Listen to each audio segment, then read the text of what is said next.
మంత్రి సంధ్యారాణి చిరుద్యోగులను తొలగించడం అన్యాయమని మాజీ డిప్యూటీ సీఎం రాజన్న దొర అన్నారు. తాను 4 సార్లు ఎమ్మెల్యేగా మంత్రిగా పనిచేసిన ఏ ఒక్క ఉద్యోగిని తొలగించలేదని, ఎవరిని ఇబ్బంది పెట్టలేదని తెలిపారు.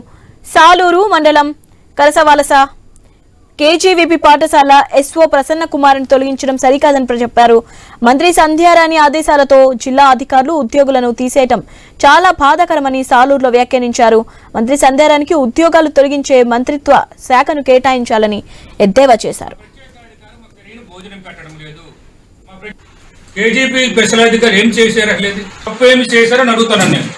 కింద వంట బాగులేకపోతే ప్రత్యేక అధికారం, కింద స్థాయి ఉద్యోగులు ఎవరైనా చేయకపోతే కలెక్టర్ మీద చర్య తీసుకోగలరా? ఎవరైనా కింద స్థాయి బీఆర్ఓ కానీ తహసీల్దార్ కానీ ఎవరైనా తప్పు చేస్తే కలెక్టర్ మీద చర్య తీసుకోగలరా అంటున్నాను నేను. అట్లేదు వంట మనిషి తప్పు చేస్తే ప్రత్యేక అధికారి బాధ్యత ఇస్తారా? అక్కడ ఏమి జరిగిందో పోను, ఏ విద్యార్థులైనా మీకు ఫిర్యాదు చేశారా? అక్కడ 100-150 మంది విద్యార్థులు ఉన్నారు.